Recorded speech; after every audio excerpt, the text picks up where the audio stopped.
My studio is a lab rooted in the exploration of my identity, finding inspiration from history, literature, pop culture, and memory. For over 10 years, my studio practice has explored the complexities of heritage. Examining assumed norms and acknowledging peripheral identities, I reference both private and public experiences in my work.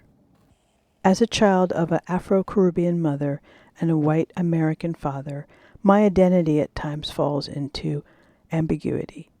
Coming to the U.S. from Jamaica as a young child, I have always examined and experienced life from the periphery, traversing as an intersectional nomad, moving between liminal spaces, experiencing the implications of racial assumptions and external perceptions.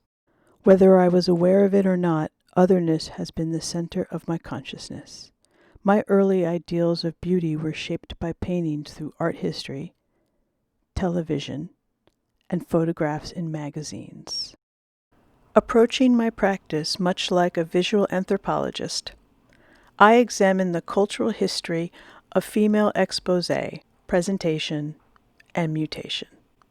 Referencing these memories, I render muses along a broad spectrum of archetypes. Examining the concepts of beauty, excess, and hybridity, the work at times is displayed as a grid, individually painting each to appear identical, although unique with subtle nuances. The grids play with the concept of variant mutations in natural life, much like that of a butterfly collection, and also the variants found in the human genome. Using ink and gouache, I dissect my own body parts, hair, legs, lips, the parts of marginalized bodies that are subjected to desire. Incorporating collage adds another layer to creating my specimens. The work becomes reminiscent of that of an archaeological dig. Displaced body parts, now specimens.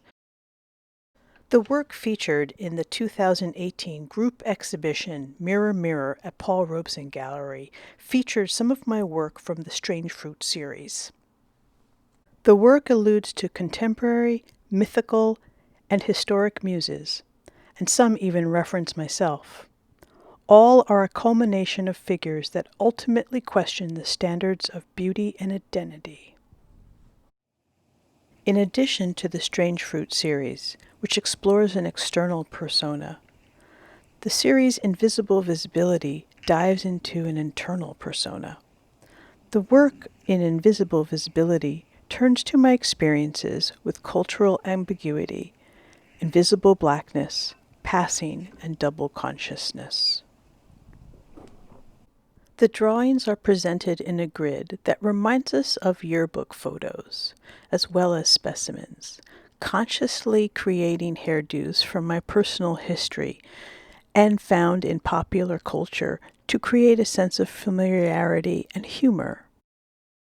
During my artist residency at Project for Empty Space in 2017 and 18, I was fortunate enough to work with the Form Design Studio located at Express Newark, Rutgers. It was at the Form Design Studio that I was able to create this 3D print based on one of my invisible visibility drawings. The Form Design Studio also assisted in the initial laser prints of my Strange Fruit muse, now realized in double-sided mirror, expanding my studio practice to sculpture. During the pandemic, my focus has been on a new body of work called Passing Between the Lines. Stripes are often associated with animals, incarceration, fences, trickery, borders, flags, barcodes, and hybridity. However, more to come. Stay tuned. Newark is a city where I continue to find dialogue, inspiration, and connections, and most of all, engage with this community. Thank you for visiting my studio.